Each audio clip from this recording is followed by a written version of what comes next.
ఆదోని నియోజకవర్గంలో పేదలకు CM relief fund అనేది ఒక వరమని ఎమ్మెల్యే డాక్టర్ పార్థసారథి కొనియాడారు.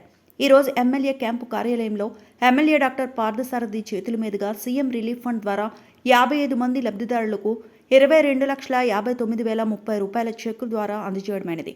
ఈ సందర్భంగా ఎమ్మెల్యే డాక్టర్ పార్థసారథి మాట్లాడుతూ ఆదోని నియోజకవర్గం ప్రజలపై వారి ఆరోగ్యం పట్ల ప్రేమను చూపుతున్నటువంటి ముఖ్యమంత్రి నారా చంద్రబాబు నాయుడికి ఆదోని నియోజకవర్గం ప్రజల తరపున కృతజ్ఞతలు తెలియజేస్తూ రాష్ట్రంలో ఆర్థిక ఇబ్బందులు ఎన్ని ఉన్నా పేదల ఇబ్బంది పడకూడదు అనే ఉద్దేశంతో నియోజకవర్గం నుంచి సీఎం రిలీఫ్ ఫండ్ ద్వారా ఎప్పుడు అప్లికేషన్లు పెట్టినా వెంటనే మంజూరు చేయిస్తూ పేద ప్రజలకు అండగా నిలిచిన MLA doctor Parthasarathi.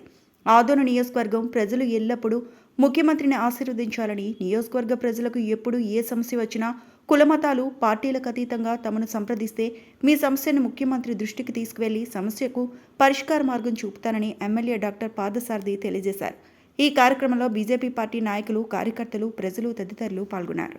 CM relief ఫండ్కు సంబంధించిన ముఖ్యమంత్రి సహాయ నిధి నుంచి ఆదోనిలో వివిధ సమస్యలతో హాస్పిటల్లో చేరి చికిత్స పొందిన తర్వాత జేబులో నుంచి డబ్బులు పే చేసి పేదరికంలో ఉన్నటువంటి పేద మధ్యతరగతి వాళ్ళందరికీ కూడా ఆర్థిక సాయం చేసేటువంటి కార్యక్రమాన్ని చేపట్టాం. ఇది 8వ విడత. నేను ఎమ్మెల్యే అయిన తర్వాత ఈ 1.5 సంవత్సర కాలంలో 8 సార్లు ఇలా ఆదోనిలో చాలామందికి ఈ చెక్కులు పంపిణీ చేయడం జరిగింది. ఈసారి సుమారుగా 55 మందికి 8,71,000 రూపాయలకు సంబంధించినటువంటి చెక్కులు పంపిణీ చేశాం. చాలామంది ఎన్నో ఇబ్బందులు పడతా ఉన్నారు. నాకు ఇక్కడ కనిపించేది ఏంటంటే, ఒకటి అందరినీ అడుగుతా ఉన్నారు, ఏమిటి సమస్యతో మీరు హాస్పిటల్లో చేరినారంటే, మొట్టమొదటిది మహిళలకి కడుపులో గడ్డలు కానీ మహిళలకు సంబంధించిన సమస్యల గురించి ఎక్కువ మంది చెప్తా ఉన్నారు. ఇది చాలా సీరియస్ అంశం. నేను ఇక్కడ ఉన్నటువంటి ఏరియా హాస్పిటల్లో ఉన్నటువంటి లేదా తల్లి పిల్లల హాస్పిటల్లో ఉన్నటువంటి డాక్టర్లతో ఒకసారి మాట్లాడతాను. ఎందుకు ఈ ప్రాంతంలో మహిళల కడుపులో గడ్డలు వస్తున్నాయి, ఎందుకు మహిళలకి ఈ ఇబ్బందులు వస్తున్నాయి అన్న విషయాన్ని కూడా మనం దీన్ని తరోగా సర్వే చేయాల్సి ఉంది. అవసరమైతే పెద్ద డాక్టర్లని కర్నూలు నుంచి కానీ లేదా విజయవాడ, హైదరాబాద్ నుంచి పిలిపించి ఈ ప్రాంతంలో మహిళలకి ఈ రకంగా సమస్యలు ఎందుకు వస్తున్నాయి అన్న దాని మీద పూర్తి విచారణ చేయిస్తాను. రెండవ అతిపెద్ద సమస్య మన వాళ్ళు చెబుతుందంటే, కిడ్నీలకు సంబంధించిన సమస్యలు ఉన్నాయి అని చెప్తా ఉన్నారు. కిడ్నీలో రాళ్ళు రావడం కానీ, కిడ్నీలో సమస్యలు రావడం కానీ ఇవన్నీ జరుగుతూ ఉన్నాయి.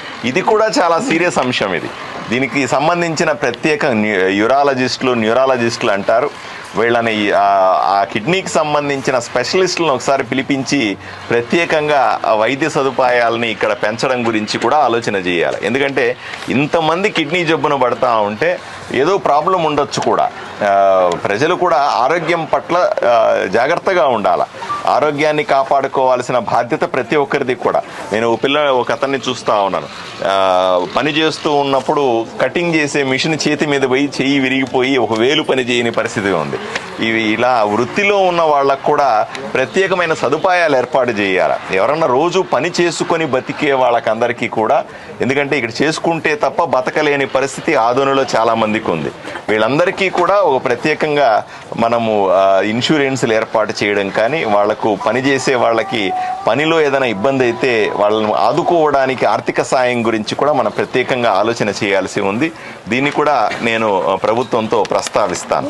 ఏది ఏమైనప్పటికీ కూడా ఎక్కువ మంది ఆరోగ్య సమస్యలతో హాస్పిటల్లో చేరడం అన్నది బాధాకరంగా అనిపిస్తుంది. డబ్బులు ఇవ్వడం అనేది, ప్రభుత్వం ఆదుకోవడం అనేది, నేను ఎమ్మెల్యేగా అందరినీ పట్టించుకోవడం అనేది సాధారణమే. కానీ జబ్బులు రాకుండా నివారించుకోవడానికి కూడా మనం ప్రజల్లో చైతన్యం తీసుకురావాల్సి ఉంది. వస్తున్న సమస్యల్ని మరింతగా పట్టించుకోవాల్సిన అవసరం ఉంది. వీటన్నింటి గురించి కూడా నేను ప్రభుత్వంతో మాట్లాడతానని ప్రజలకందరికీ తెలియజేస్తా ఉన్నాను.